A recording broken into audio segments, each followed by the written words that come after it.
그래서 살맛 나는 인생이라는 제목으로 같이 말씀의 은혜를 나누기를 원합니다. 지금 12사도 인물 강의를 하고 있는데 인물 강의를 다다음 주로 이제 그 다음 인물들을 넘기고 오늘과 다음 주에는 또 다른 말씀으로 같이 은혜를 나누는 시간 갖기를 원합니다. 이 요한복음 3장 16절의 말씀은 우리가 잘 아는 말씀입니다. 그래서 교회를 나오든지 안 나오든지 한 번 이상 정도는 다 들어봤음직한 그런 말씀입니다. 우리가 잘 아는 말씀일 뿐만 아니라 사실은 이 말씀이 성경에서 가장 중요한 말씀입니다. 그래서 어떤 성경학자들은 이 요한복음 3장 16절의 말씀만 갖고 있다면 그 사람은 성경을 갖고 있는 사람이다, 이렇게까지 말할 만큼 가장 성경 안에서 중요한 말씀, 이게 바로 요한복음 3장 16절입니다. 이 요한복음 3장 16절의 말씀은 금생과 내생의 복을 받는 비결이 담겨져 있습니다. 그러니까 죽어서 천국 가는 원리가 뭐냐, 뿐만 아니라 이 땅에 살면서도 살맛나게 살 수 있는 원리가 뭐냐, 금생과 내생에 대한 삶의 원리, 그걸 담고 있는 것이 요한복음 3장 16절의 말씀입니다. 우리가 이 말씀을 오늘 좀 곱씹어보면서 깨닫게 될 텐데 같이 한번 읽어봅시다. 요한복음 3장 16절 한 목소리 시작. 하나님이 세상을 이처럼 사랑하사 독생자를 주셨으니 이는 저를 믿는 자마다 멸망치 않고 영생을 얻게 하려 하심이니라. 아멘. 우리는 여기서 세 가지의 중요한 단어를 발견합니다. 첫 번째 단어는 하나님이 세상을 이처럼 사랑했다. 사랑입니다. 하나님의 사랑은 나타난 사랑이요 표현된 사랑입니다. 자기의 독생자를 주신 사랑입니다. 십자가의 사랑입니다. 한량없는 사랑, 이것이 하나님의 사랑입니다. 우리는 그 사랑 때문에 사는 것이고 그 은혜 때문에 사는 것입니다. 그런데 이 사랑에 대한 우리의 반응이 뭡니까? 무엇으로 이 사랑이 우리 것이 됩니까? 바로 믿음입니다. 이는 저를 믿는 자마다, 그가 누구가 됐든지 간에 그의 환경과 상황이 어떻든 믿는 자마다, 믿음이라고 하는 중요한 단어를 우리는 떠오르게 됩니다. 그러고 나서 세 번째 가장 중요한 단어는 무엇입니까? 믿는 자마다 어떤 역사가 있습니까? 멸망치 않고, 다른 말로 하면 망하지 않고 영생을 얻게 않는다. 영생이라고 하는 단어입니다. 망할 자리, 깨어질 자리, 무너질 자리에서 망하지 않고 영생을 얻는다. 살맛 나는 생애를 얻는다. 영원한 생명을 소유한다. 막 살아있는 생명을 소유한다 하는 말입니다.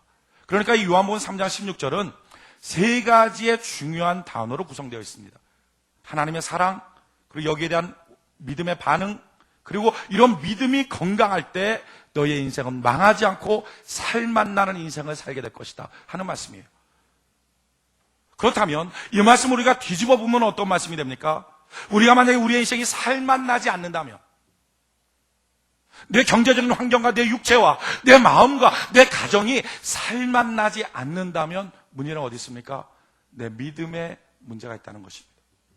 사실 이런 설교 말씀을 성도들에게 하기는 참 힘듭니다. 왜냐하면 성도들은요, 지금 삶이 좀 어려워도, 가난해도, 몸에 병이 들어도, 마음에 좀 상처가 있고 눈물이 나고 좀 슬픔이 있어도, 가정이 흔들려도 그래, 너 믿음 좋다. 무릎 경건하게 사는 사람 핍박이 있는 거야. 그렇게 힘들지만 너 믿음 참 좋아. 그 믿음 하나님이 알아줄 거고 하나님 인정해 줄 거야. 그러니까 그 믿음 굳세게 써 있어. 이런 말을 듣기를 좋아하지, 지금 무너졌니, 깨어졌니, 넘어졌니, 왜 그런지 알아? 그게 너 믿음 없기 때문이야 라는 말을 하면 다 잃어버린 것 같은 거예요. 그러니까 환경도 무너졌는데 게다가 믿음까지 없다면 내가 지금까지 뭐한 사람인가, 이런 생각이 듭니다. 이게 참, 이 요한복음 3장 16절 말씀은요, 설교하기 굉장히 어려운, 성도들이 이렇게 곱씹어서 받아들이면 받아들이기가 참 어려운 말씀입니다. 그런데도 불구하고 대부분 많은 성도들이 다 그냥 알고 있는 말씀이죠. 너무 쉽게 알고 있는 말씀이죠. 사실은 곱씹어 보면 참 힘든 말씀이에요. 너의 삶이 무너졌니? 병 걸렸니? 마음에 상처를 입었니? 가정이 깨어졌니? 사업이 무너졌니? 인생이 무너졌니? 그렇다면 그 문제는 너의 믿음에 문제가 있는 거야 하는 지 말씀이에요. 그런데 우리가 또 반대로 생각하면 참 감사한 건 이거예요. 만약에 내가 무너졌는데 그 이유가 너 실력 때문이야 라고 성경에 나와 있다고 한번 해봅시다. 해결 방법이 있습니까? 만약에 너가 무너졌는데 그건 너 운명이야 라고 말한다면 해결 방법이 있습니까? 너가 무너졌는데 그건 너나 어쩔 수 없는 상황이야, 그건 너 육체 때문이야 라고 말한다면 해결 방법이 있습니까? 해결 방법이 없는 거예요. 그런데 내가 무너지고 내가 깨어진 이유가 믿음 때문이라면 해결 해결할 수 있잖아요. 주님, 내가 믿음을 다시 강건하게 하겠습니다. 병든 믿음 내가 바르게 다시 한번 세워보겠습니다. 여러분, 우리가 자신 있는 게 믿음 아닙니까? 여러분, 기독교인들이 정말 자신 있는 게 믿음 아닙니까? 한번 내가 잠깐 믿음이 흔들렸다 할지라도, 내 믿음이 잠깐 병들었다 할지라도, 정말 기독교인이 자신 있는 것 한 가지 그런다면 그건 믿음이잖아요. 주여, 내가 오늘 이 예배 가운데 내 믿음을 굳세게 강건하게 만들길 원하오니 주여 은혜를 허락하여 주시옵소서. 믿음이 강해질 때, 믿음이 건강해질 때 우리의 삶에 영원한 생명, 살만 나는 인생을 소유할 수 있다는 거예요. 실제로 우리 인생의 답은 하나님입니다. 하나님의 것을 받으면 인생 문제는 해결됩니다. 내 인생의 탈출구는 하나님 한 분밖에 없습니다. 그렇다면 하나님을 받을 수 있는 방법 믿음밖에 없지 않습니까? 오늘 우리가 이 예배 가운데 우리의 믿음을 굳세게 하는 은혜가 있기를 바랍니다. 우리 여러분들에게 한번 인사합시다. 예배 가운데 믿음이 좋아지길 바랍니다. 이렇게 인사합시다.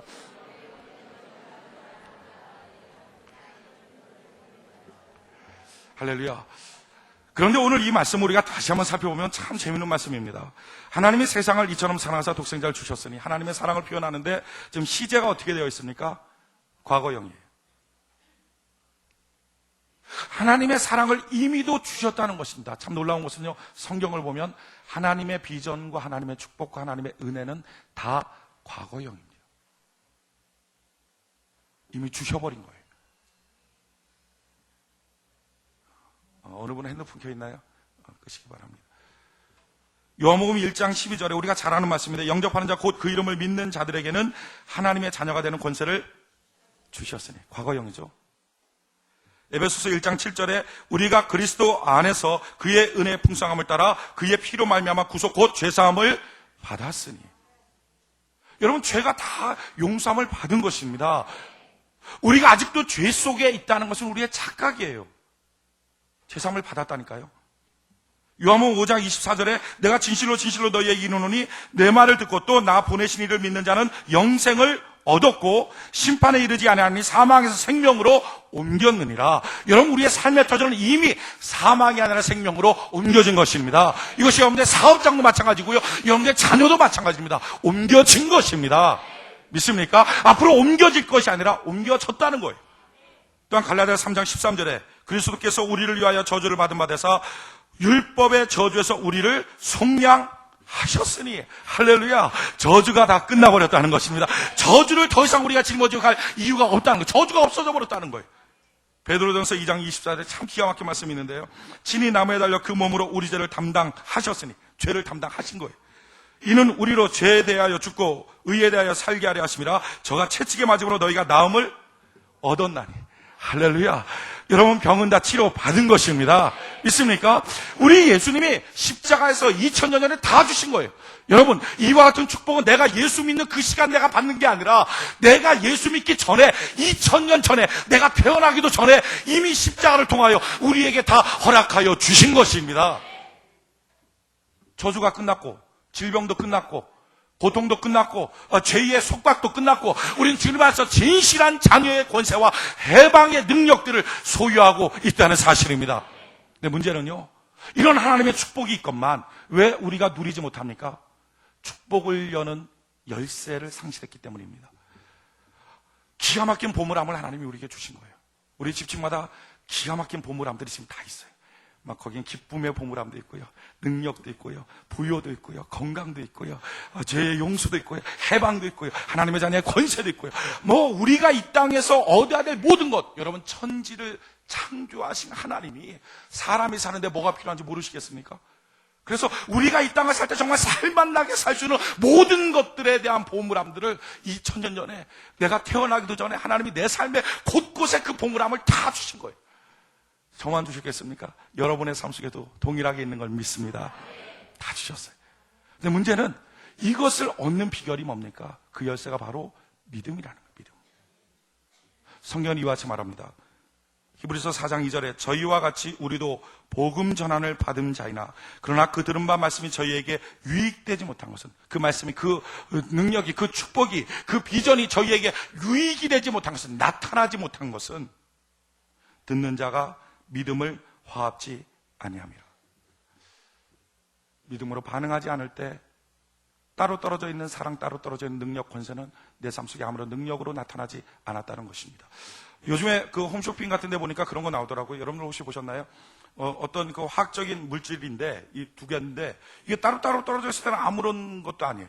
근데 이거를 이렇게 붙여갖고 이렇게 섞어갖고 주물럭주물럭 하고 나면 굉장히 강력한 본드가 됩니다. 그래갖고 이제 벽에다 이렇게 막 붙일 수 있고. 참 이상하네. TV도 안 보시고, 우리 교회를 보면 목사 혼자 텔레비 보고. 그렇다고 뭐 특별하게 기도하시는 거 아닌 것 같고, 뭘 하시는지 진짜 궁금해요. 한번 좀 이렇게 밀착 취재를 좀 해봤으면 좋겠어요. 우리 교회 성도들의 삶의 밀착 취재를. 그런 강력하게 나와요. 동일한 겁니다. 하나님의 사랑, 그것만 있으면 능력이 나타나지 않아요. 유익되지 못한다는 거죠. 여기에 우리의 믿음의 반응이 있을 때 유익이 됩니다. 오늘 본문 말씀도 마찬가지입니다. 하나님이 세상을 이처럼 사랑하사 독생자를 주셨으니 놀라운 사랑을 주셨어요. 아들을 주셨어요. 그런데 이것만 갖고는 안 되죠. 이는 저를 믿는 자마다. 믿음의 반응이 있을 때 살만한 인생을 살아갈 수 있게 되는 것입니다.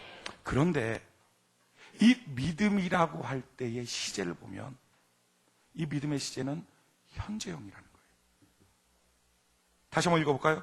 요한복음 3장 16절 같이 한 목소리 시작. 하나님이 세상을 이처럼 사랑하사 독생자를 주셨으니 이는 저를 믿는 자마다. 아멘. 자 보십시오. 독생자를 주신 것은 과거형이에요. 그런데 이는 저를 믿는 자마다 영생을 얻는다 라고 성경은 기록하고 있습니다. 믿음의 시제는 현재형이에요. 그래서 과거의 믿음은 소용없습니다. 어제까지의 믿음은 소용없다는 거죠. 전에 내가 얼마나 예수를 잘 믿었는지, 내가 전에 얼마큼 주님 앞에 충성하고 봉사했는지 이건 소용없습니다. 지금 이 시간 내 믿음이 살아있느냐, 현재형으로 지금 이 시간 내 믿음이 과연 하나님 앞에서 반응하고 있느냐, 이게 중요하다는 거예요. 하나님의 보물함을 여는 열쇠가 바로 믿음인데 이 믿음은 현재형이에요. 지금 여는 거예요. 참 놀라운 것은 성경을 보면 다 그렇게 써 있어요. 아까 읽었던 요한복음 1장 12절에 뭐라고 써 있냐면 영접하는 자, 곧 그 이름을 믿는 자들에게는 현재형이죠. 하나님의 자녀가 되는 권세를 주셨으니 과거형이에요. 요한복음 5장 24절에 보니까 내가 진실로 진실로 너희에게 이르노니 내 말을 듣고 또 나보낸 신을 믿는 자는 현재형이죠. 영생을 얻었고 심판에 이르지 않은 사망의 생명으로 옮겼느니라. 과거형이에요. 이 성경은요, 우리나라의 그 어법과 정반대, 말도 안 되는 거예요. 왜 말도 안 되죠? 사람의 어법에는 이해가 안 되는 거지만 이건 하나님의 어법에 맞는 거라고요. 사람의 어법은 어떻게 해야 됩니까? 내가 현재 믿음을 갖는다면 장차 용서를 받게 될 거야. 현재 내가 믿음을 갖는다면 장차 내가 이렇게 될 거야. 그래서 현재 내가 무엇을 갖는다면 미래에 무엇이 이루어질 거야. 이게 어법에 맞습니다. 이게 국어어법이에요. 그런데 성경은 어떻게 됐죠? 너가 현재 믿음을 가지면 이미 가졌어, 이 얘기예요. 말이 맞습니까? 말이 안 되는데 왜 맞죠? 하나님의 어법에는 맞는 거예요. 그러니까 여기에 우리가 느끼는 게 뭡니까? 하나님의 답답함이 있는 거예요. 왜 다 줬는데 왜 열쇠를 못 여니? 이 얘기예요. 우리가 그동안 그렇게 괴로워하고 힘들어하면서 내 인생에 살 길이 어디 있는가 막 괴로워하고 전전긍긍할 때 하나님이 이렇게 말씀하는 거죠. 내가 다 너희에게 줬는데 왜 너는 못 여니?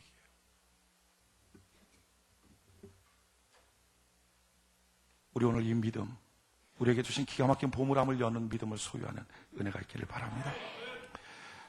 그런데 이 믿음이라고 말할 때 사람들은 이 믿음을 적극적인 사고방식으로 이해를 많이 해요. 그래서 하자, 하면 된다, 해보자, 찬송가 중에도 하면 된다, 해보자, 할 수 있다, 할 수 있다, 박수 빡빡 치고 그래갖고 그냥 한번 제대로 한번 열심히 한번 내보자, 해병대 박수 빡빡 치고 이렇게 좋아.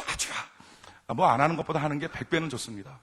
그런데 믿음은 이런 적극적인 사고방식 열심이 아니에요. 성경은요, 믿음을 하나님의 선물이라고 말하고 있어요. 에베소서 2장 8절에 너희가 그 은혜를 인하여 믿음으로 말미암아 구원을 얻었나니 이것이 너희에게서 난 것이 아니요 하나님의 선물이라. 여러분, 내게서 났다면 믿음이 적극적인 사고방식일 것입니다. 내가 한번 열심히 해보자, 한번 믿어보자, 한번 열심히 내고 믿어보자, 이런 것일 거예요. 근데 성경은요, 그게 아니라는 거예요. 그거 갖고 안 된다는 거죠. 여러분, 실제로 그렇습니다. 내가 한번 열심히 내고 한번 해보자, 한번 해보면 될 수 있어. 그 신념 갖고서도 뭔가 이룰 수 있습니다. 하지만 그 신념 갖고서는 불안하잖아요. 자기만큼 불안한 거예요. 자기가 흔들리면 그 신념도 흔들려요.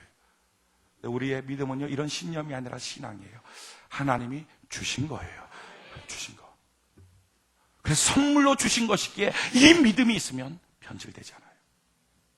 그런데 믿음이 선물이라면 참 기가 막힌 사실을 발견합니다. 제가 장현아 집사님한테 성가대 너무 봉사 열심히 하니까 선물을 주고 싶다, 이렇게 막 가슴이 막 꾸덕꾸덕 뛰면서 선물을 주고 싶어 선물을 딱 주려고 하면 어떻게 해야 됩니까? 제일 처음에 만나야지 주겠죠. 만나야지.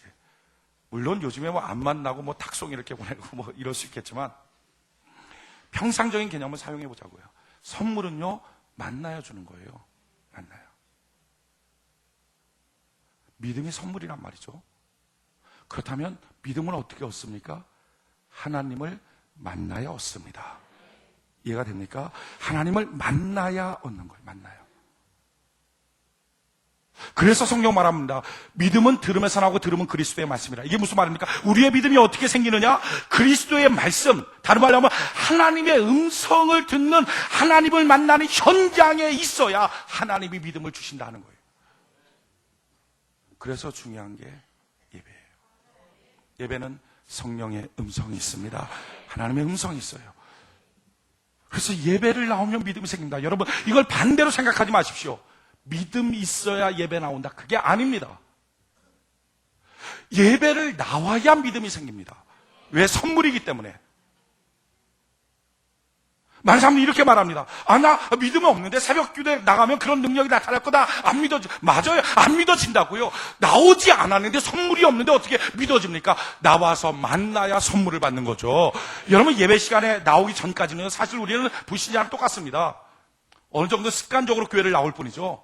우리 안에 지금 믿음이 없는 거라고요. 예배 전에 나올 때까지는 믿음이 없는 사람이에요. 왜? 어제까지의 믿음은 소용이 없는 거거든요. 현재적 믿음이 필요하거든요. 그러니까 어제까지 내가 예배 다니면서 있었던 믿음은 이거 소용없고요. 지금 오늘의 믿음인데, 오늘의 믿음은 주님을 만나야 얻는데 안 만났으니 없는 거죠. 그러니까 예배 시간에 나올 때까지는 누구도 믿음 없는 사람이에요. 똑같은 사람이에요. 습관이 잘 들였느냐 못 들였느냐의 차이예요. 다 똑같아요. 다 정말 하나님의 기적과 하나님의 역사를 이룰 수 있다는 기대와 믿음이 없습니다. 그러기에 여러분, 내 마음속에 설사 믿음이 없어도, 안 믿어져도, 교회 나가는 것이 귀찮고 힘들게 느껴진다 할지라도 의도적이라도 주님께 나오는 은혜가 있기를 바랍니다. 좋은 습관 들이십시오. 그래서 성경 뭐라고 말할까요? 히브리서 10장에 모이기를 패하는 사람들의 습관을 쫓지 말고 더욱 그날을 볼수록 더욱 주님께 더 가까이 가서 모이기 시작해라. 예배를 드리는 것도 습관이고요, 예배를 안 드리는 것도 습관입니다. 자기의 습관을 어떻게 결정했느냐 하는 거예요. 난 새벽 예배 못 드려. 이거 자기 습관이죠. 난 주일날 예배 안 드려. 이거 자기 습관입니다. 금요일날 예배 안 드려. 이거 자기 습관이죠. 주일날도 오찬 예배 나는 안 드려. 이거 자기 습관입니다. 그런데 어떻게 예배를 안 드릴 수가 있어? 모든 예배 잘 드려야지. 하나님께 드리는 예배 드려야지. 이게 믿음이 아니고 이거 습관이에요. 그래갖고 모든 예배 다 드리겠다고 하는 거, 새벽이면 벌떡 일어나서 막 가는 거, 이거 습관입니다. 그런데 놀라운 사실은요, 예배를 안 드리는 습관을 들인 사람은 믿음이 없다는 거예요. 왜? 예배 시간에 받을 믿음을 못 받게 해요. 그런데 예배 드리기로 습관을 결정한 사람은 예배 시간마다 하나님을 만나게 되니 하나님으로부터 믿음을 소유할 수 있게 된다는 것입니다. 그러기에 믿음은 예배의 횟수와 정밀해야 합니다. 예배의 횟수와 정밀해요. 믿음은 다른 곳에서 얻을 수 있는 게 아니라 예배를 통해서 얻습니다. 그렇다면 보십시오. 우리가 살만한 인생 사는 거 믿음에 병들었기 때문이다. 그 다음 이 믿음의 병을 고칠 수 있는, 믿음이 강건해지고 오늘의 믿음을 소유할 수 있는 비결은 뭡니까? 성경이 말하는 비결은 바로 예배라는 거예요. 예배를 통하여 하나님께 선물인 믿음을 받으라는 것입니다. 여러분들이 생각할 때 내가 환난 날이 있을 때 예배 말고 다른 방법 없나요? 예배 드리기 싫은데요? 난 지금까지 예배 드리는 습관이 없었는데요. 다시 예배 드린다는 것도 내 삶의 스케줄을 내가 바꿔야 되는데 나 싫은데요? 라고 말할지 모릅니다. 그런데 성경은 말해요. 너가 정말 환난 날에 있어서 구원받기를 원하느냐? 그렇다면 예배 말고 다른 대안이 없다 하는 거예요. 누가? 하나님. 시편 50편 같이 한번 볼까요? 시편 50편.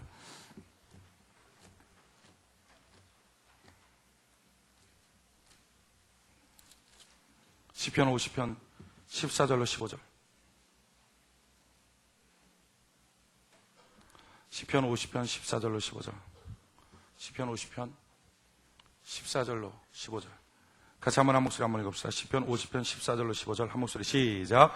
감사로 하나님께 제사를 드리며 지극히 높으신 자에게 내 서원을 갚으며 환난 날에 나를 부르라. 내가 너를 건지리니 내가 나를 영화롭게 하리로다. 아멘. 환난 날에 하나님께 기도하여 하나님의 응답을 얻을 수 있는 비결이 뭡니까?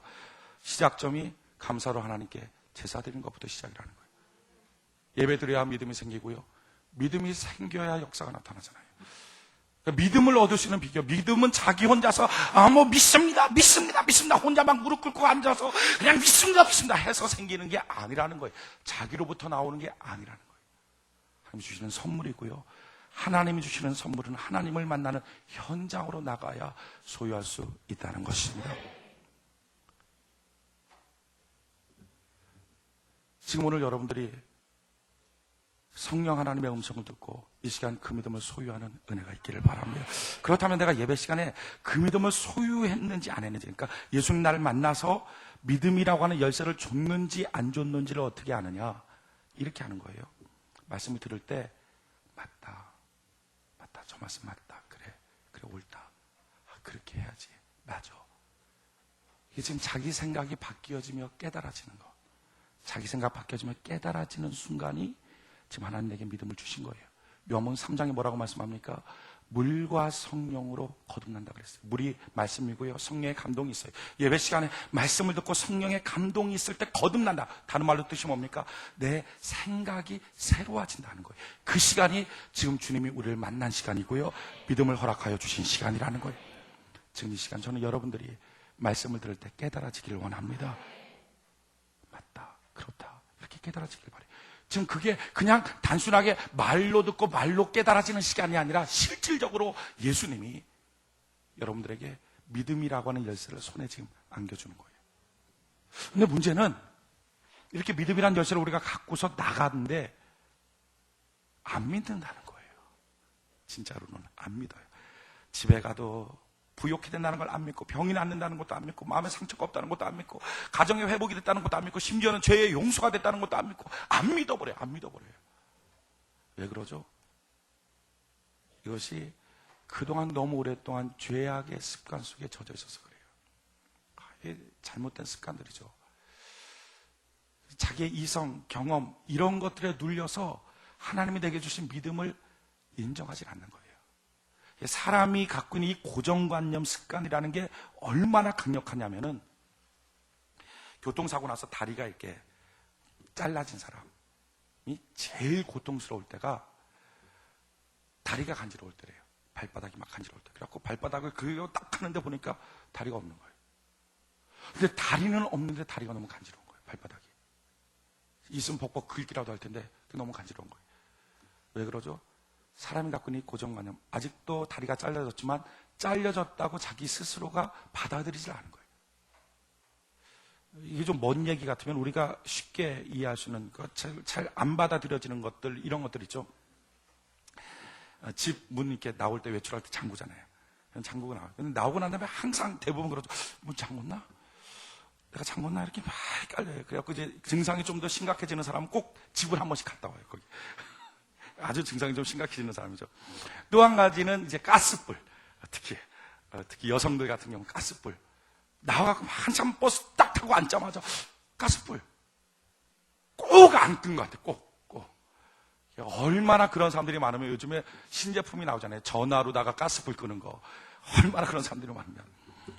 사람들이 자기가 한 행동인데 안 받아들이는 거예요. 안 한 것 같은 거예요.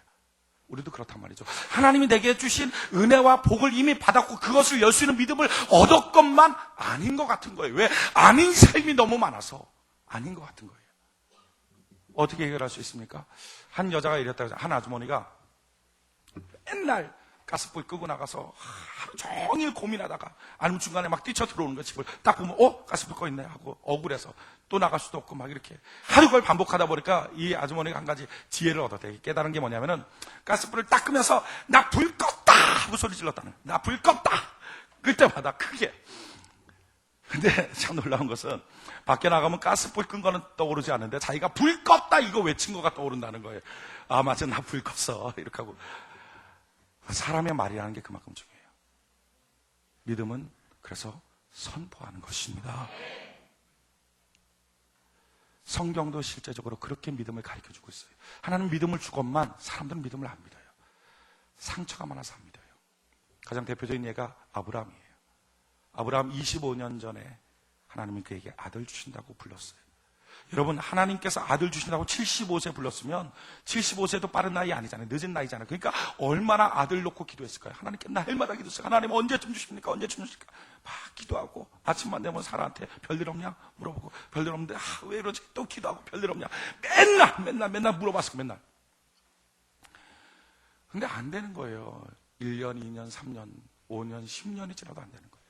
그러니까 다메섹 엘리에셀 자기 종이죠. 이 사람이나 후계자 삼으라고 10년 지나서 외쳐버리는 거죠.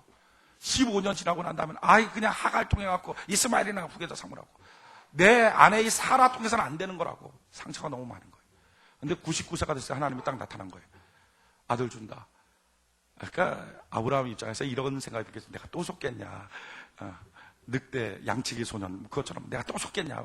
25년 전에 얘기해놓고 그거 10년 간격으로 맨날 아들 준다 얘기해놓고 하늘의 별처럼 땅의 모래알처럼 맨날 10년 간격으로 말해놓고 한 번도 준 적도 없고 하나님 주신다.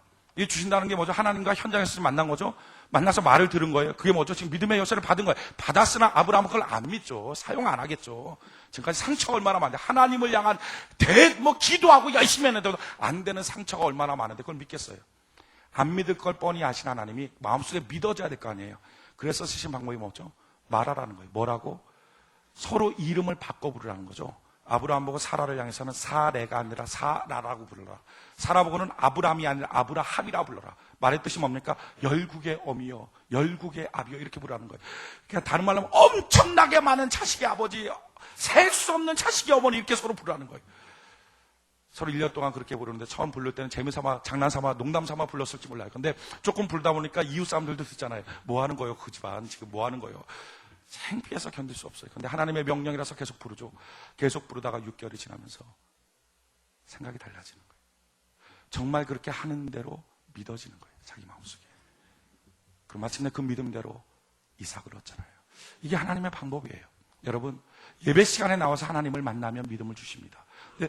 말씀 깨달으면 맞아 하는데 이상한 건 예배 끝나고 집에 가면 다 잊어버리고요. 또는 집에 가서 안 좋은 경험과 안 좋은 환경과 안 좋은 상황, 심지어는 하나님을 향한 과거에 어떤 기도해도 안 됐다는 상처들이 발동하기 시작하면 들었던 말씀, 믿음들을 송두리째 던져버려요. 그때 던지지 말고 하나님의 방법이 뭐죠? 선포하며 외치라는 것입니다. 하나님이 나의 죄를 다 용서해 주셨어. 나의 병을 치료하여 주셨어. 나를 부욕케 하여 주셨어. 할렐루야. 외치기 시작하라는 거예요. 외칠 때부터 내 마음속에 어느 정도 시간이 지나면 믿어지는 거예요. 예수 믿으면 천국 갑니다. 이거 대부분 다 믿을 겁니다. 지금 여기 있는 분들은 거의 웬만한 사람 다 믿을 거예요. 왜 믿게 됐죠? 이거 처음부터 믿었던 거 아니에요. 잘 안 믿어졌었는데 너무 많이 말해서 그래요. 전도할 때마다 예수 믿으면 천국 갑니다. 예수 믿으면 천국 갑니다. 교회 와도 예수 믿으면 천국 갑니다. 계속 그렇게 말하니까 정말 그게 믿어져 버린 거예요. 여러분들이 가장 안 믿어지는 게 뭡니까? 예수 믿으면 부자 된다. 예수 믿으면 건강해진다. 병 싹 나버린다. 이런 거 잘 안 믿어지잖아요. 예수 믿으면 어떤 사람은 성령 충만하다. 이런 것도 안 믿어지는 사람이 있어요. 왜 안 믿어집니까? 자기의 기도를 한번 분석해 보십시오. 자기의 말을 분석해 보십시오. 그런 말을 안 하고 살아요. 예수 믿으면 복받고 예수 믿으면 건강해진다는 말을 안 해요. 자기가 입술로 선포를 안 해요. 그러니까 안 믿어지는 거죠. 여러분들 예배 시간에 믿음을 소유했다면 선포하는 은혜가 있기를 바랍니다. 익숙해지도록 선포하십시오. 익숙해지도록 선포하십시오. 만약에 없는 건데 말만 선포한다면 허무하겠죠. 하지만 십자가로 우리에게 이미 주신 건데 선포하여 내 마음속에 확증이 생기고 난다면 이건 능력이 되고 만다는 사실입니다. 이렇게 계속 선포해서 마음속으로 믿어져요. 그때부터 말씀이 내 안에 들어와요. 그럼 그때 어떻게 해야 됩니까? 그때 기도하는 거예요. 그게 기도의 시점이에요. 요한복음 15장 같이 한번 봅시다.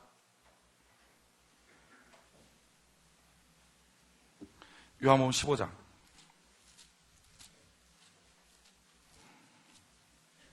7절. 요한복음 15장 7절. 요한복음 15장 7절 같이 한번 한 목소리 한번 읽어봅시다. 시작.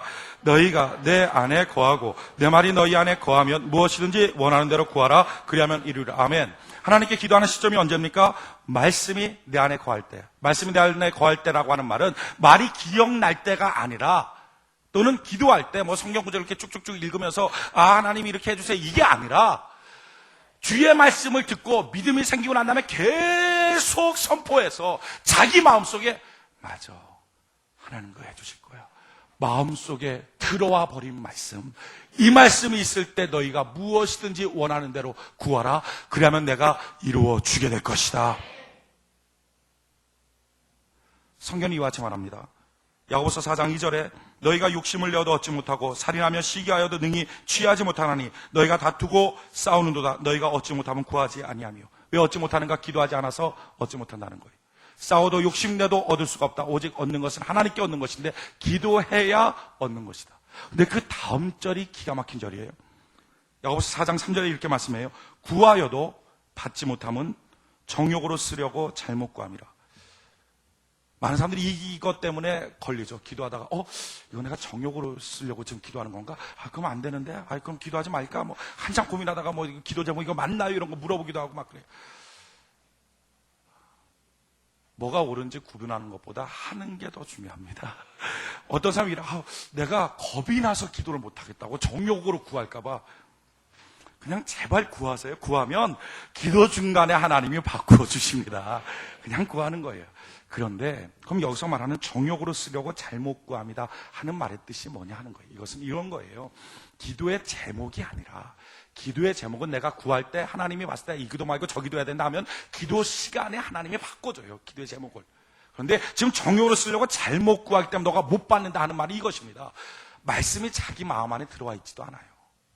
그런데 상황이 어려우니까, 형편이 안 좋으니까, 몸에 병 났으니까 그냥 막 이렇게 하나님 좀 도와주세요, 그런 거 안 믿어지면서도 그냥 하나님 앞에 한풀이 하듯이 좀 도와주세요, 좀만 해주세요, 정말 안 믿으면서 그냥 애쓰기만 하는 거죠. 그러다가 일어나서 기도하고 나갈 때는 힘 쭉 빠져서 터덜터덜 걸어 나가는 거. 욕심으로 기도하는 것입니다. 말씀이 들어와서 믿음으로 하는 기도가 아니라 믿음이 없이 욕심으로 하는 기도. 왜 그렇게 됐죠? 예배 시간에 말씀 받고 그걸 선포해야 되는데 그 과정이 없이 그냥 살다가 자기 형편 어려워지면 와갖고 막 울면서 도와주세요, 도와주세요. 실제로 자기 마음속에 하나님이 도와줄 것이라는 믿음 자체가 없어요. 그러니까 그게 그냥 자기 욕심으로 좀 쓰려고 지금 구하는, 욕심으로 쓰려고 구하는 기도. 응답이 없다는 거예요. 여러분, 그러기에 살만한 인생을 사는 비결이 뭡니까? 믿음이 좋아져야 되는데 믿음 좋아진다는 말의 뜻은 바로 이거예요. 예배에 생명을 거는 것입니다. 저는 여러분들 예배를 드리는 습관이 바뀌어지길 바랍니다. 예배에 생명을 걸고요.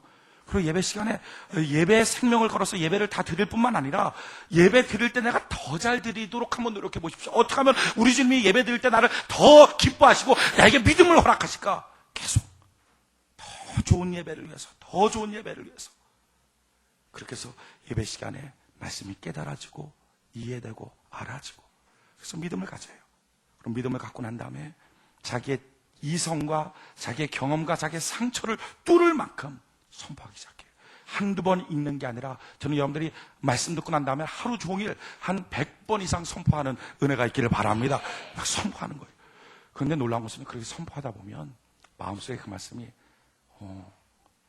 정말 그럴 것 같아 하는 순간이 있어요. 딱 그 순간 무릎 꿇어버립니다. 그러면 5분의 기도로도 기가 막힌 하나님의 기적이 나타나요. 기가 막힌 하나님의 역사가. 내 말이 너희 안에 있으면 무엇이든지 구하라.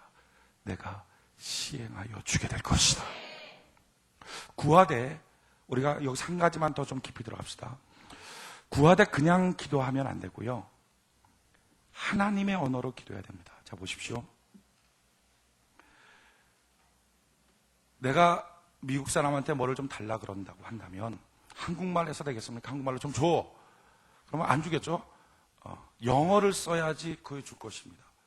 그 나라 말을 써야지 주는 거예요. 지금 내가 하나님께 기도한단 말이죠. 그러면 내 말씀은 되겠습니까? 안 되겠죠? 하나님의 언어를 써야 하나님이 들으시고 주실 겁니다. 그렇다면 하나님의 언어가 뭐냐는 거예요. 하나님과 우리는요, 차원이 달라요. 우리는 시간과 공간 속에 있는 3차원의 세계 속에 삽니다. 하나님은 시간과 공간에 차원이 없는 4차원 이상의 세계 속에 삽니다. 그래서 3차원의 인생이 아무리 외쳐봤자 하나님께 안 들려요. 개미가 아무리 외쳐봤자 인간한테 안 들리는 거랑 똑같이 아무것도 안 들리는 거예요. 네, 우리 인간에게는요 4차원의 하나님, 시간과 공간을 초월해서 있는 하나님과 통할 수 있는 시간과 공간을 초월하는 것이 하나 있어요. 그게 바로 꿈이에요. 우리는 지금 이 시간 이 자리에 앉아서 그냥 꿈꿀 수 있어요. 세계를 다 돌아다닐 수 있죠. 말씀 언제 드렸는데 이렇게 내가 이순신 장군이 되는 꿈도 꿀 수 있어요. 내가 나폴레옹이 되는 꿈도 꿀 수 있어요. 내가 마음대로 꿈꾸는 마음대로 내가 하고 싶은 대로 시간이 드는 게 아니잖아요. 우리 인생 사는 것은 시간의 격차로 살아가지만 꿈은요 시간과 상관없잖아요. 내가 어른이 될 수도 있고 내가 갑자기 어린아이가 될 수도 있고 시간 마음대로 해요. 공간도 마음대로 해요. 시간과 공간의 차원을 초월한 세계가 바로 꿈이에요. 그래서 하나님이 들을 수 있는 기도는요 꿈으로 기도하는 거예요. 여러분 꿈으로 기도한다고 말할 때 이렇게 듣는 사람들이 있어요. 가끔 가다가 목사님 그 말씀이 제일 은혜가 되더라고요. 이제부터 주로 저는 잠자며 기도하겠습니다. 그게 아니고 꿈으로 기도한다는 말의 뜻은 이것입니다. 꿈으로 그려가면서 하나님의 병의 치료에 대한 것, 부요에 대한 것들을 그려가면서 인간의 기도는 뭐죠? 하나님이 듣지 못할 기도는 무너지고 깨진 거 생각하면서 하나님 그거 어떻게 해요? 그 사람 깨졌어요. 그 사람 무너졌어요. 가정 이래요. 아이고 어떻게 하나님 도와주세요. 아이고 자기 눈으로 보는 것이 전부 다 깨어진 것만 봅니다. 그렇게 기도하면 하나님이 들을 수가 없다는 거예요.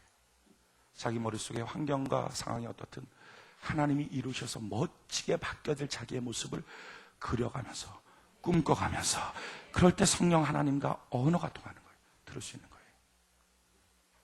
오늘 말씀의 결론을 맺겠습니다. 살만한 인생, 문제는 믿음에 있습니다. 저는 여러분들이 살만한 인생을 살아가는 은혜가 있기를 바랍니다.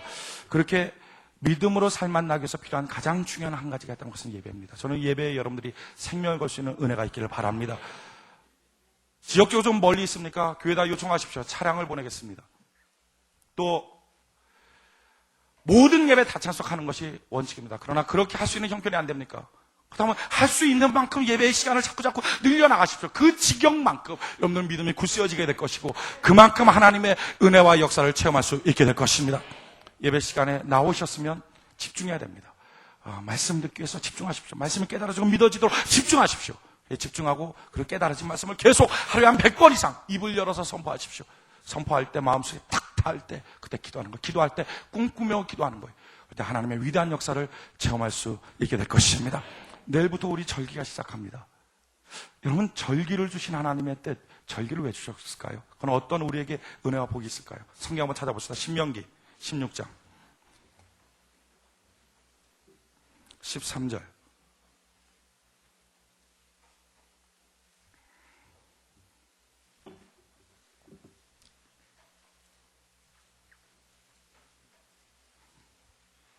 신명기 16장 구약성경 신명기 16장 13절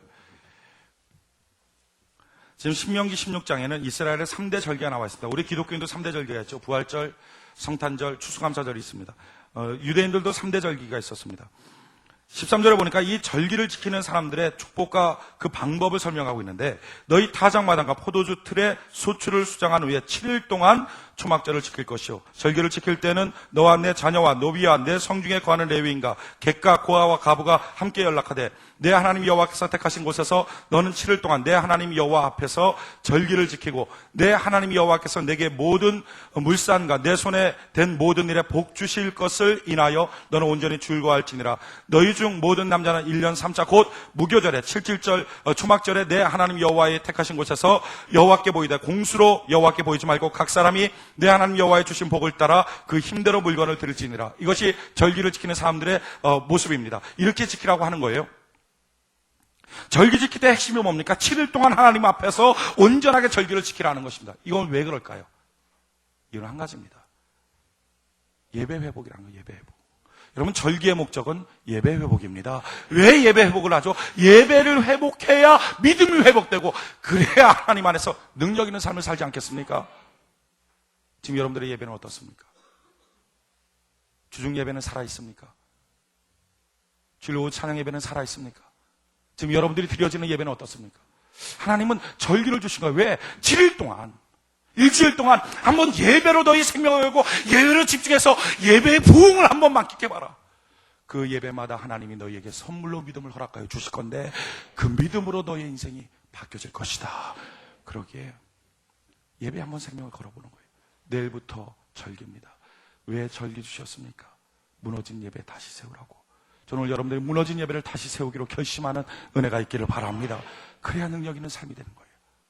또한 절기를 지키는 사람들의 모습은 어떻게 해야 됩니까? 14절에 보니까 절기를 지킬 때는 너와 내 자녀와 노비와 내 성중에 거하는 레위인과 객과 고아와 과부와 함께 연락하되 모든 사람들이 같이 가족들도 다 같이 나와서 하나님께 연락하라 하는 것입니다. 저는 여러분들의 온 가족이 하나님께 나올 수 있는 은혜가 있기를 바랍니다. 뿐만 아니라 우리가 총동원주의를 하죠. 왜 그렇습니까? 성에 있는 모든 사람 다 주께 나오라는 거예요. 저는 이 지역에 있는 사람들이 다 주님께 나올 수 있는 은혜가 있기를 바랍니다. 그게 절기 지키는 사람들의 특징이에요. 그래서 우리 교회 절기 때마다 총동원주의가 있어요. 이게 성경의 원칙이기 때문에 그래요. 세 번째 절기에 대한 원칙이 무엇입니까? 16절에 보니까 너희 중 모든 남자는 1년 3차 곧 무교절과 칠칠절과 초막절에 내 하나님 여호와의 택하신 곳에서 여호와께 보이되 공수로 여호와께 보이지 말며 빈손 갖고 나오지 말라. 하나님께 온전한 예물을 갖고 나와라 하는 것입니다. 그래서 새벽 예배마다 내일 한 주간 동안에는 새벽 예배마다 헌금 거두는 시간이 있습니다. 또 수요일날 금요일날 마찬가지로 이렇게 예물을 거두게 되고 부활절 감사 예물을 준비해서 하나님께 올리게 될 것입니다. 왜 그렇게 합니까? 하나님 앞에 관심을 갖는 거예요. 사람들은 물질이 있는 곳에 자기의 관심이 있다 그랬어요. 하나님 앞에 물질을 들으면 하나님 내가 이 예배에 소망을 겁니다. 예배를 통해서 나에게 믿음을 주시고 믿음으로 내 인생 살만한 인생으로 변화시켜 주시옵소서. 예배의 회복, 하나님을 향한 기대의 회복. 그런 역사가 나타날 때 어떤 일들이 있습니까? 15절 후반절에 보니까 내 하나님이 여호와께서 내 모든 물상과 내 손을 댄 모든 일에 복 주실 것을 인하여 너는 온전히 즐거워할지니라. 하나님 안에서 이런 절기를 통하여 우리의 인생에 믿음을 주시고 믿음으로 말미암아 놀라운 변화와 축복을 허락하여 주시게 될 것입니다. 저는 기대를 합니다. 하나님의 복이 넘치게 될 것입니다. 지난번 2월 달에 새벽에 특별 안수하는 시간들, 목요일, 금요일 아마 그렇게 특별 안수하는 시간들 가졌는데 그때 한 분이 50년 동안 기침병을 앓는 분이 있었어요. 계속 기침하는 거. 얼마나 힘듭니까? 50년 동안. 병원에 이렇게 하는 거, 검사하는 거, 검진하는 거 날짜 잡아놓고 돈 지불하고 그리고 교회로 왔어요. 그 새벽 예배 때 안수를 했어요. 근데 놀라운 것은 안수하고 그날로 기침병이 뚝 떨어졌어요. 그래갖고 그 다음번에 보니까 병원에다가 검진하겠다고 냈던 돈을 병원에서 또 찾아왔어요. 어떻게 찾아오는지 그것도 찾아와 그걸로 헌금을 냈더라고요. 지금도 하나님은 살아계십니다. 여러분들의 삶의 모든 문제를 해결하여 주시게 될 것입니다. 절기를 주신 이유, 가장 큰 이유는요, 예배 회복이에요. 예배를 회복할 때 우리 인생의 믿음이 회복되고 믿음이 회복될 때 그 믿음으로 말미암아 기도할 때 능력이 나타나요. 아까도 보여드렸죠. 예배 말고 다른 것 없나요? 예배 말고 다른 걸로 한번 해보고 싶은데 난 예배의 습관이 안 들여졌는데요. 전지전능하신 하나님의 답변은 시편 50편에 예배 말고 없다 하는 거예요. 지금 여러분들의 삶은 어떻습니까? 살만 나십니까? 살만하십니까? 괜찮습니까? 그렇지 않다면 여러분 예배에 생명을 거시기 바랍니다. 그리고 예배를 통해서 믿음을 소유하십시오. 그리고 선포하고 기도하십시오. 꿈꾸며 기도하십시오. 하나님의 위대한 일들을 허락하여 주시게 될 것입니다. 우리 같이 하나님께 찬양 이 시간 올려드립시다. 우리 모일 때 주 성령 임하리요.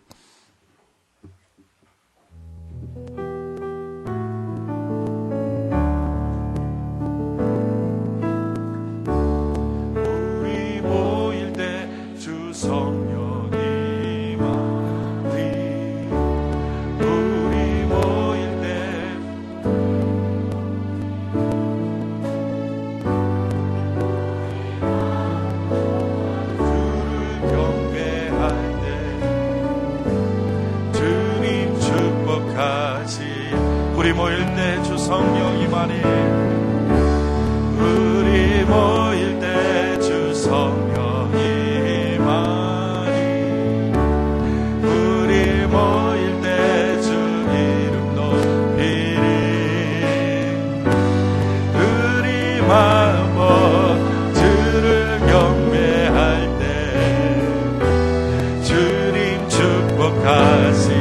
주를 더 높게 찬양합시다. 우리 모일 때 주 성령이 우리 모일 때 주 이름 높이리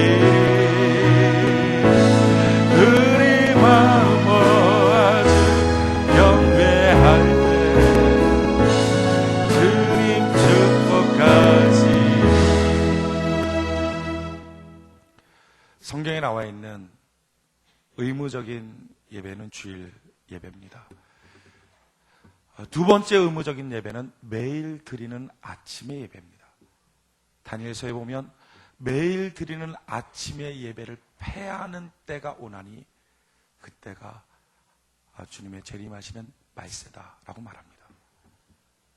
성전에서 매일 드리는 제사를 폐하는 것. 요즘 가끔가다 교회들이 새벽 예배를 폐하고 개인 큐티로 바꾸고 있습니다. 말세의 징조입니다. 다니엘 12장에 나옵니다. 수요일날 금요일날 예배는 의무적 예배는 아닙니다. 그러나 여러분들의 영혼을 위해서 예배를 선택하십시오. 저는 여러분들이 예배에 집중하고 예배를 선택하기를 바라는데 만약에 사정이 안 되시는 분들이 있습니다. 도무지 안 되는 분들, 하나님의 그 중심을 아실 겁니다.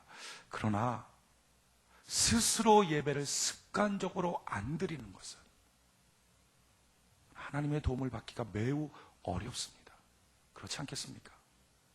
하나님의 방법으로 주신 것이 예배인데 스스로 습관적으로 예배를 드리지 않기로 작정했다면 하나님의 도우심을 받기가 어렵습니다. 저는 여러분들이 하나님을 사랑함으로 더 깊이 예배를 드리기로 작정하는 은혜가 있기를 바랍니다. 지금 이 시간에 우리가 기도할 텐데 우리 이 시간에 이렇게 기도합시다. 하나님, 내가 예배의 성공자, 삶의 성공자가 되는 다윗 같은 인생 살 수 있도록 나를 도와주시옵소서. 나로 하여금 예배 드리는 습관이 좋게 들어올 수 있도록 하나님 나를 도와주시옵소서. 이제 한 주간 절기로 하나님께 예배를 드리게 될 때 하나님 이 시간마다 주님 함께하여 주시옵소서. 몸도 지켜주시고 마음도 지켜주셔서 예배의 성공자로 살아갈 수 있도록 나를 도와주시옵소서. 우리 주께 두 손 높이 들고 우리 낯빛을 주를 향하여 들고 저는 이 시간 기도할 때 여러분들이 예배의 지경을 좀 넓히길 바랍니다. 지금 만약에 오찬 예배를 드리지 않는 분들이 있다면 오찬 예배를 오늘부터 드리기로 결심하십시오. 혹시 새벽 예배를 드리지 않는 분이 있다면 새벽 예배를 드리기로 오늘부터 결심하십시오. 여러분들의 지경을 좀 넓히십시오. 수요일날 예배, 금요일 예배를 드리지 않는 분들이 있다면 오늘부터 드리기로 한번 결심해 보십시오. 그리고 환경과 여건이 안 된다면 하나님께 기도해 보십시오. 하나님, 이런 환경들을 좀 바꾸어 주세요. 주님 도와주세요. 예배 드리길 원합니다. 하나님 함께하여 주시옵소서. 기도할 때 하나님 도와주시고 일하여 주시게 될 것입니다. 그리고 그 예배를 통하여 믿음을 주시고 살만 나는 인생을 살 수 있도록 허락하여 주시게 될 것입니다. 이미도 과거에 다 주신 축복을 왜 받아 누리지 못하느냐. 하나님의 안타까움. 예배를 통하여 우리가 믿음을 얻어서 회복해야 되는 은혜가 있기를 바랍니다.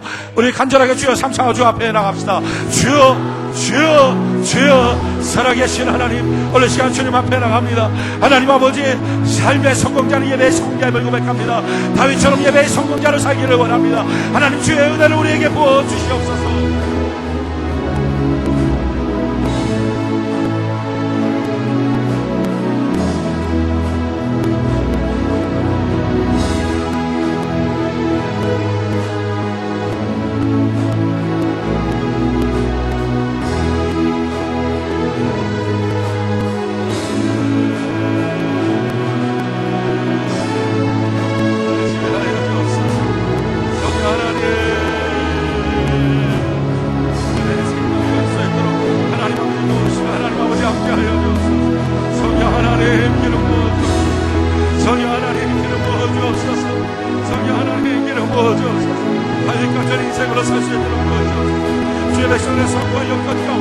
예배드리기로 작정하고 예배드리는 생명을 거는 주의 백성을 낼 수 있도록 하나님 아버지 도우시고 하나님 아버지 함께하여 주옵소서. 성령 하나님 일하여 주옵소서. 한 주간 절기를 드립니다. 하나님 고난절 절기 말씀을 지킬 때 우리의 삶 속에 십자가의 혜택이 누려지게 하시고 예배가 회복되게 하옵소서. 아버지 하나님, 우리 각 심령 속에 있는 심령의 재단들이 회복될 수 있도록 아버지 하나님 도와주시옵소서. 이를 통하여 주님 만나고 믿음으로 말미암아 하나님 아버지 선포하며 꿈꾸며 기도할 때 하나님의 기적 같은 도우심을 소유할 수 있도록 하나님 아버지 도와주시옵소서.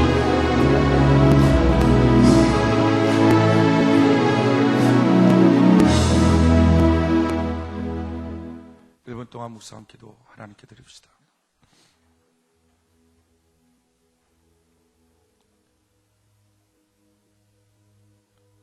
예배의 성공자가 삶의 성공자입니다. 아브라함이 승리의 삶을 살았던 이유와 롯이 패배했던 이유, 성경을 돌 때 그들의 차이점은 다른 차이점이 없었으나 같은 혈통의 사람이었으나 아브라함은 가는 곳마다 제단을 쌓았던 사람이고 롯은 예배 드린 적이 없는 사람입니다. 사울과 다윗의 승리와 패배의 비결도 마찬가지입니다. 다윗은 가는 곳마다 예배를 드리며 하루에 7번씩 제단을 쌓았지만 사울은 평생에 한 번 제사를 드립니다. 야곱과에서의 왜 사랑받고 왜 누구는 미움의 대상이 되었는가? 야곱은 가는 곳마다 단을 쌓고 자기의 전 소유인 기름 한 병 부어서 하나님을 찬양합니다. 그러나 에서는 제사 드린 적이 없는 사람입니다. 분명한 확실한 사실은 예배야말로 축복의 삶, 살만 나는 삶을 열 수 있는 유일한 통로가 된다는 것입니다. 예배를 통하여 믿음을 얻고 선포하여 꿈꾸며 기도할 때 하나님의 역사를 체험할 수 있게 됩니다. 저는 여러분들이 모든 예배를 다 드리기로 결심하기를 원하고, 그렇지 않다면 조금씩 예배의 지경을 넓혀 나가십시오. 또한 기왕의 모든 예배를 다 드리는 분들은 그것으로 됐다고 생각하는 것이 아니라 우리 주님이 진실로 말했던 신령과 진정의 예배를 드리도록, 성령의 예배를 드리도록 하나님께 나아가시기 바랍니다. 더 좋은 예배를 위하여. 아벨과 가인의 차이점은 가인도 아벨도 예배를 드렸으나 아벨이 더 좋은 예배를 드렸다고 성경 기록합니다. 주님, 내가 더 좋은 예배를 향하여 달려갈 수 있도록 하나님 나를 도와 주시옵소서. 이제 내일부터 한 주간 절기입니다.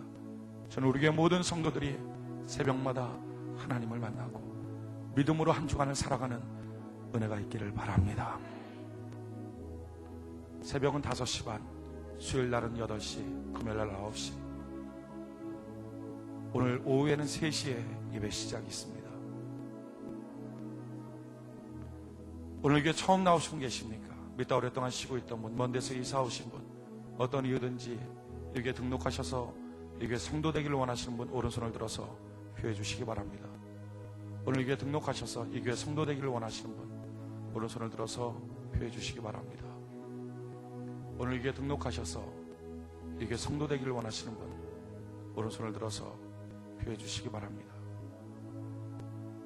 감사합니다. 우리 다 같이 일어나서 옆분들의 손을 잡고 좋은 일 있으라 찬양합시다.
감사하면서 우리 서로를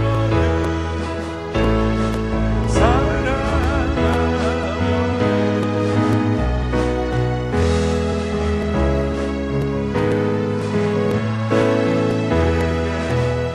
있으리라. 할렐루야. 우리 하나님께 영광의 박수 올려드리겠습니다. 우리 여러분들 같이 인사합시다. 다윗 같은 예배자가 됩시다. 이렇게 인사합시다.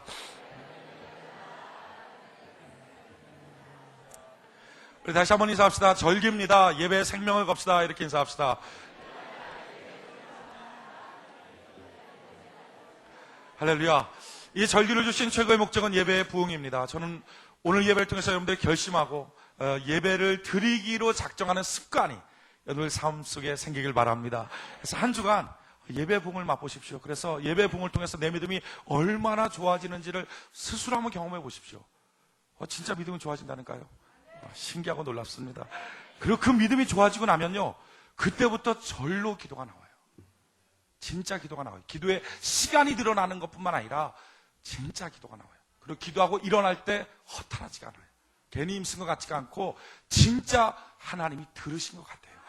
그리고 삶 속에 실제적인 기적을 봐요. 여러분 삶 속에 기적 보고 계십니까? 예수 믿으면서도 날마다 기적이 없다면 이게 참 초라한 겁니다. 저는 여러분들 삶 속에 막 기가 막힌 신기한 일들이 나타나는 은혜가 있기를 바랍니다. 기도합시다. 지금은 우리 주 예수 그리스도의 그 크신 은혜와 하나님 아버지의 그 크신 사랑과 성령님의 역사하심이 예배 부흥을 꿈꾸며 예배의 생명을 걸고 믿음을 얻어서 선포하며 꿈꾸며 기도하여 능력 있는 삶, 권능의 삶, 이미 주신 축복의 삶을 누리며 살기로 다짐하는 주의 모든 백성들에게 절기를 통하여 예배 회복이 있도록 하나님 함께하여 주시기를 예수님의 이름으로 간절히 축원하옵나이다. 아멘.